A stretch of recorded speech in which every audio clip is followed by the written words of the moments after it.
YCP అధిష్టానం మంత్రులు ఎమ్మెల్యేల నియోజకవర్గాల్లో మార్పులు చేర్పులు చేస్తుండటంతో నేతల్లో గుబులు మొదలైంది. తమ ప్లేసుల్లో కొత్తవారు వస్తారేమోనని పాతవారికి భయం స్టార్ట్ అయింది. ఇటు కొత్తవారికి కూడా ఎక్కడ సీట్ ఇస్తారో తెలియక టెన్షన్ పడుతున్నారు. రాష్ట్రంలోనే చాలా నియోజకవర్గాలు కొనసాగుతుంది. వైసీపీ హైకమాండ్ నిర్ణయంతో ఉమ్మడి తూర్పు గోదావరి జిల్లాలో అలజడి రాజుకుంది. పలువురు సిట్టింగ్ ఎమ్మెల్యేలకు సీట్లు దక్కేలా కనిపించడం లేదు. సూచనాప్రాయంగా అధిష్టానం నేతలకు సమాచారం అందించినట్లు తెలుస్తోంది. దీంతో తాడేపల్లి పార్టీ కార్యాలయానికి పయనమవుతున్నారు వైసీపీ నేతలు.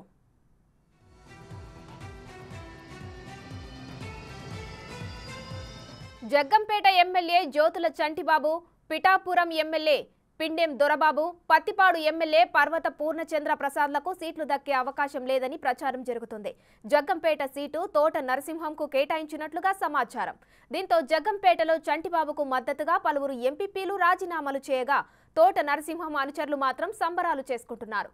తనను అధిష్టానం ఎంపీగా పోటీ చేయమంటుందని అంటున్నారు పిఠాపురం ఎమ్మెల్యే పెండం దొరబాబు. ఇలా ఒక్కో నేతల్లో ఒక్కో భయం మొదలైంది.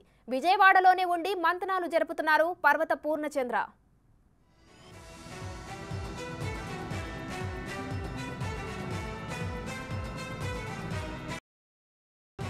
ఇక కోనసీమ జిల్లాలో కూడా కొంతమంది మార్పులు తథ్యమంటున్నారు నేతలు.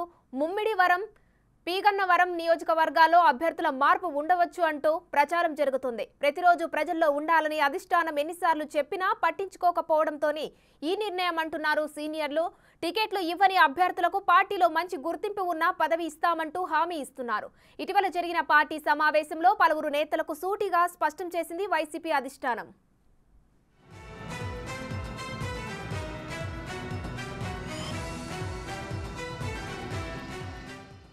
వైసీపీ అధిష్టానం మంత్రులు ఎమ్మెల్యేల నియోజకవర్గాల్లో మార్పులు చేర్పులు చేస్తుండటంతో నేతల్లో గుబులు మొదలైంది. దీనికి సంబంధించిన పూర్తి అప్డేట్స్ మా ప్రతినిధి రాజేష్ అందిస్తారు. రాజేష్, చెప్పండి, వైసీపీ అధిష్టానం అయితే ఒక నిర్ణయం తీసుకుంది. దాదాపుగా మార్పులు చేర్పులు అయితే జరుగుతున్నాయి మంత్రులు ఎమ్మెల్యేల నియోజకవర్గాల్లో. అయితే దీనికి సంబంధించిన అప్డేట్స్ ఏంటి? Thank you Umashree. ఎన్నికలు సమీపిస్తున్న వేళలో వైసీపీలో ఒక రకమైన అలజడి అయితే కనిపిస్తుంది. ప్రస్తుతం ఉమ్మడి తూర్పు గోదావరి జిల్లాలో 14 స్థానాలు వైసీపీ కైవసం చేసుకుంది. మొత్తం 19కి గాను 14 స్థానాల్లో వైసీపీ కైవసం చేసుకుంది. గతంలో కూడా తీర్పు ఇలాగే జరిగింది. 2014 ఎన్నికల్లో 15 టీడీపీ కైవసం చేసుకుంటే కేవలం వైసీపీకి 4 మాత్రమే వచ్చాయి. అదే ఎన్నిక 2019కి వచ్చేసరికి ప్లేట్ కాస్త తిరగబడ్డది. ఎందుకంటే ఆ నెంబర్ కాస్త తిరగబడింది. 2019 ఎన్నికల్లో వైసీపీకి 14 సీట్లు వస్తే టీడీపీకి కేవలం జనసేన కలిపి కేవలం 5 సీట్లు మాత్రం వచ్చాయి. ఈ నేపథ్యంలో ఈసారి కూడా ఖచ్చితంగా హిట్ కొడతామనే ఉద్దేశంలో వైసీపీ నేతల్లో కనపడింది. అయితే గడప గడపకు వైఎస్ఆర్ నేపథ్యంలో ప్రతి ఎమ్మెల్యే కూడా ప్రతి ఇంటిని, తమ నియోజకవర్గంలోని ప్రతి ఇంటిని టచ్ చేయాలంటూ జగన్ ఇప్పటికే 2-3 సార్లు తమ ఎమ్మెల్యేలకు క్లాసులు తీసిన సంగతి తెలిసిందే. అందులో కూడా కొంతమందికి మార్కులు ఇచ్చిన సంగతి తెలిసిందే. ఈ నేపథ్యంలో మళ్ళీ చెప్పినా కానీ కొంతమంది అభ్యర్థులు ఎమ్మెల్యేలు గడప గడపకి కార్యక్రమంలో చురుగ్గా పాల్గొనలేదు అని ఒక సర్వే చేసుకున్నాం. ఆ సర్వే ఆధారంగా ఎవరైతే ప్రజల్లో ఆదరణ కోల్పోయారో, అంటే కొన్ని చోట్ల అమలాపురంలో అయితే పింపి విస్తృప్పు అల్లలు జరగడం కావచ్చు, ఇలా రకరకాల మార్పులు చేర్పులతో కొంతమంది అభ్యర్థులు ప్రజల్లోకి ధీటుగా వెళ్ళలేకపోతున్నారనే అంశాలు కావచ్చు. ఎన్నికలు సమీపిస్తున్న వేళలో మాస్ లీడర్లు ఇంకా ప్రజలకు పరిచయం కావాలి. సో కొన్ని స్థానాలు మారుస్తామని చెప్పి మొదటి నుంచి కూడా హెచ్చరిస్తూనే వస్తుంది. ఈ నేపథ్యంలో ఉమ్మడి తూర్పు గోదావరి జిల్లాలో మొత్తం 19 స్థానాలకు గాను సుమారుగా 10 స్థానాలకు పైగా మార్పులు చేర్పులు ఉండబోతున్నాయని తెలుస్తుంది. అందులో భాగంగానే నిన్న ఈ రోజు జరుగుతున్న కాకినాడ జిల్లాలో చూసుకుంటే జగ్గంపేట కావచ్చు జ్యోతుల చంటిబాబు, అలాగే పత్తిపాడు కాన్స్టిట్యూన్సీకి సంబంధించిన పర్వత పూర్ణచంద్ర ప్రసాద్, అలాగే పిఠాపురం కాన్స్టిట్యూన్సీకి చెందిన పిండెం దొరబాబు, వీళ్ళ ముగ్గురిని కూడా అధిష్టానం నిన్న విజయవాడకు రమ్మన్నట్లుగా తెలిసింది. వీళ్ళందరినీ కూడా మీ స్థానాల్లో పిండెం దొరబాబును వచ్చి కాకినాడ ఎంపీగా పోటీ చేయాలని సూచించినట్లుగా పిండెం దొరబాబు చెప్తున్నారు. అయితే పార్టీ ఈ నిర్ణయం తీసుకున్నా కానీ దాన్ని శిరసా వహిస్తామని చెప్పి పెండెం దొరబాబు చెప్తున్నారు. అయితే ఈ పర్వత పూర్ణచంద్ర ప్రసాద్ కావచ్చు, అలాగే జ్యోతుల చంద్రబాబు కావచ్చు, వీళ్ళు మాత్రం పార్టీపై కాస్త గురుగానే ఉన్నారు. చివరి నిమిషం వరకు కూడా తమ సీట్లను మళ్ళీ తిరిగి కైవసం చేసుకునే దిశగా పౌరులుతున్నారు. ఇప్పటికే జ్యోతుల చంటిబాబు సంబంధించిన వాళ్ళకు అనుచరులంతా గణమంతా కూడా కాస్త ఆందోళన వ్యక్తం చేస్తున్న పరిస్థితి ఉంది. అలాగే ముగ్గురు ఎంపీపీలు కూడా రాజీనామా చేశారు. మేమందరం కూడా జ్యోతుల చంటిబాబు కూడానే ఉన్నాం అని చెప్పి స్పష్టమైన విషయాన్ని పార్టీ అధిష్టానం దృష్టికి తీసుకువెళ్లే ప్రయత్నం చేశారు. మరోవైపు జగన్పేటకు సంబంధించి రాజేష్, ఒకవేళ అధిష్టానం ఈ విధానాన్నే ఎండింగ్ వరకు ఫాలో అవుతే, ఎలక్షన్ వరకు ఫాలో అవుతే అధిక సంఖ్యలో ఎమ్మెల్యేలు మంత్రుల జంపింగ్ అనే ఉండే అవకాశం ఉందా? ఖచ్చితంగా ఉండదు. ఎందుకంటే ఇప్పుడు వీళ్ళు చెప్పింది ఏంటంటే అధిష్టానం నిర్ణయం ప్రకారమే నడుచుకుంటామని చెప్తున్నప్పటికీ కొంతమంది ఇప్పటికే నియోజకవర్గాల్లో పాగాలు వేసుకున్నారు. అందరూ కూడా ఖచ్చితంగా గెలుపు మాది అంటూ ధీమా వ్యక్తం పరుస్తుంది. అనుచర గణాన్ని పోగేసుకుంటున్నారు. ఈ నేపథ్యంలో ఒకవేళ వాళ్ళు ఆశించిన సీట్ రాకపోతే కనుక ఖచ్చితంగా ఈ వైసీపీలో కూడా జంపు జిలానీలు ఖచ్చితంగా ఉండి తీరుతారు. ఎందుకంటే ఒకవేళ గతంలో చూసుకుంటే ఇలాంటి సందర్భాలు వచ్చినప్పుడు ఒకవేళ పార్టీ మారకపోయినా ఆ పార్టీ నుంచే రెబల్ గా పోటీ చేసి గెలిచిన సందర్భాలు కూడా ఉన్నాయి. ఈ నేపథ్యంలో వైసీపీలో ఒక సీట్ ఇవ్వకపోతే కనుక వాళ్ళు రెబల్ గా పోటీ చేసి వైసీపీ అభ్యర్థిని ఓడించే స్థాయిలో కొంతమంది నేతలు, సీనియర్ నేతలు ఉన్నారు.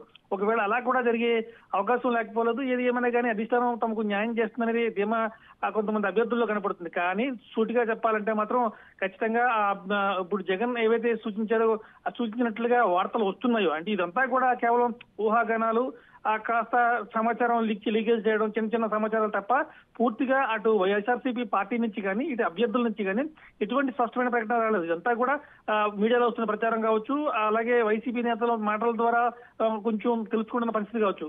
కేవలం వీటి ద్వారానే, ఊహాగానాల ద్వారానే మనం అంతా ఈ రకమైన విశ్లేషణ చేస్తున్నాం. ప్రస్తుతానికి మాత్రం కొంతమంది అభ్యర్థులు బాహటంగానే జగ్గంపేట నుంచి కావచ్చు, పర్వతపూర్ వీళ్ళందరూ కూడా బాహటంగానే వాళ్ళు తమ నిరసనను తెలియజేసే ప్రయత్నం చేశారు.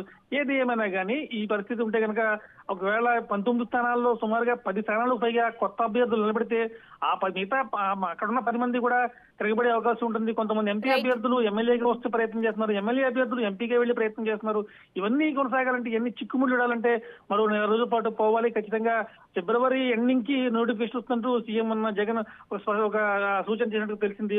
ఒకవేళ అదే జరిగితే కనుక ఈ రోజు నుంచి కూడా కొంతమంది అభ్యర్థుల పేర్లు రాజమండ్రి సిటీ కావచ్చు, అమలాపురం కావచ్చు, కాకినాడ సిటీ కావచ్చు, ఇలా కొంతమంది రకరకాల పేర్లు వస్తున్నాయి. వీళ్ళందరూ కూడా కేరళ పార్టీ ఆ నియోజకవర్గ ఇన్ఛార్జీలుగా నియమించబడ్డారు. వీళ్ళందరూ రేపటి నుంచే మీరు ఆయా గ్రామాల్లో కావచ్చు, మీ కాన్స్టిట్యున్సీలో తిరిగితే ఖచ్చితంగా ఆ సీటు మీకే ఉంటుంది. ఖచ్చితంగా అక్కడి నుంచి వైనాట్ 175 అనేది గెలుచుకుని తీరుతామని చెప్పి ఆ పార్టీ శ్రేణుల్లో ధైర్యం నింపే ప్రయత్నం అయితే సీఎం జగన్మోహన్ రెడ్డి చేస్తున్న పరిస్థితి కనపడుతుంది. ఓమశ్రీ, రైట్, థ్యాంక్ యూ రాజేష్. మరిన్ని అప్డేట్ చూసే ముందు షార్ట్ బ్రేక్ తీసుకుందాం.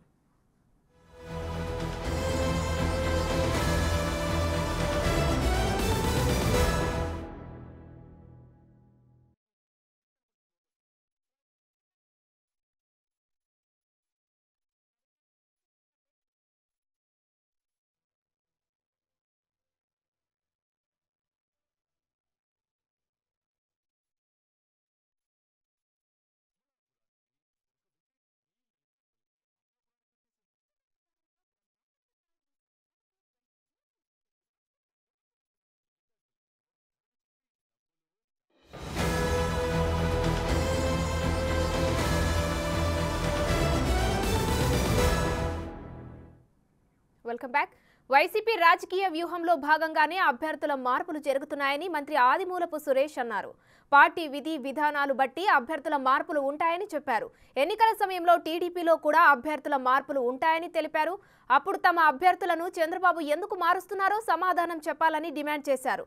ఎర్రగొండపాలెం నుంచి మంత్రి సురేష్ ని కొండాపి నియోజకవర్గానికి మారుస్తూ ఇటీవల వైసీపీ అధిష్టానం ప్రకటన చేసింది. ఈ నేపథ్యంలో ఒంగోలులోని మంత్రి క్యాంపు కార్యాలయంలో కొండాపి నియోజకవర్గ అధికారులు, వైసీపీ నాయకులతో మంత్రి సురేష్ సమావేశమయ్యారు. సంవత్సరాల కాలంలో చక్కటి పరిపాలన అందించారు. అనేక సంక్షేమ కార్యక్రమాలను ప్రజల వద్దకు చేర్చడం జరిగింది. కాబట్టి ఈరోజు మేము ధైర్యంగా ఇంటింటికి వెళ్తా ఉన్నాం. ఎవరు వెళ్ళినా అది అప్రస్తుతం. ఈరోజు నాకు ముందు ఉన్నటువంటి ఇన్ఛార్జీలు కానివ్వండి, మరి ముఖ్యంగా ఆ యొక్క నియోజకవర్గాన్ని అభివృద్ధి చేయడానికి మాకు అవకాశం ఇవ్వండి అని ఆశపడ్డ ఆశావాహులు కానివ్వండి, అందరం కూడా కలిసికట్టుగా మాకు గతంలో 29 నియోజకవర్గాల్లో మిస్ అయినటువంటి ఏకైక సీటు అది కొండేపి. కాబట్టి దాన్ని కూడా ఖచ్చితంగా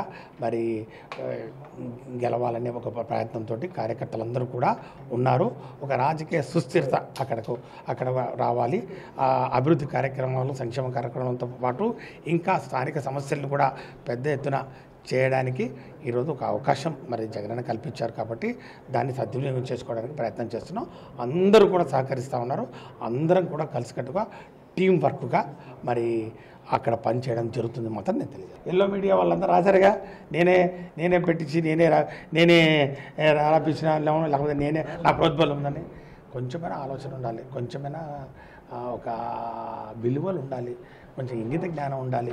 మీరు ఎన్ని విష ప్రచారాలు చేసినా కూడా, ఎంతో అసమ్మతి ఉందని లేని దాన్ని మీరు తవ్వి ఇంకా గెలికి ఎంత ప్రయత్నం చేసినా కూడా అక్కడ వచ్చే సమాధానం ఒకటే, మా నాయకుడు జగన్మోహన్ రెడ్డి గారు, జగనన్న వీర సైనికుల మేము, ఆయన కోసం ఏమైనా చేస్తాం. ఎందుకంటే మమ్మల్ని నడిపించాడు. ప్రతిపక్షంలో 5 ఏళ్ళు ఉన్నాం, మేము ఊరికే అధికారంలోకి రాలేదు, ప్రతిపక్షంలో 5 ఏళ్ళు ఉన్నాము. మళ్ళీ ఇప్పుడు 4.5 సంవత్సరాల పాటు చక్కటి పరిపాలన అందించడం జరిగింది. కాబట్టి అక్కడ నేను మంత్రిగా ఉన్నాను కాబట్టి ఎర్రగొండపాలెం నియోజకవర్గం అభివృద్ధి పథంలో చాలా చేయడం జరిగింది. అక్కడ డిగ్రీ కాలేజ్ కానివ్వండి, మల్టీ స్పెషాలిటీ హాస్పిటల్స్ కానివ్వండి, రైతు బజార్లు కానివ్వండి, మరి అక్కడ ఉన్నటువంటి బస్ స్టేషన్లు కానివ్వండి, మరి వెలుగొండ ప్రాజెక్ట్ నుంచి T5 కాలువ 11,000 ఎకరాల ఆయకట్టుకు నీళ్ళు అందించే T5 కాలువ, తీగలేరు కాలువ కెనాల్ కానివ్వండి, అట్లాగే ఇప్పుడు అతిపెద్ద ప్రాజెక్టు పల్నాటి ప్రాజెక్టు, మరి వరకపుడిశీల ప్రాజెక్టులోంచి మళ్ళా ఎత్తిపోతలు ఎలాగో చేస్తున్నారు. కాబట్టి మాకు కూడా ఒక మండలంలో ఒక 4 గ్రామాలు అందులోకి వస్తాయని చెప్పి ప్రయత్నం చేసి వరకపుడిశీల ప్రాజెక్టును ఎర్రగొండపాలెం నియోజకవర్గంలోని 11,000 ఎకరాల ఆయకట్టును అందులో చేర్చడం కానివ్వండి, చక్కటి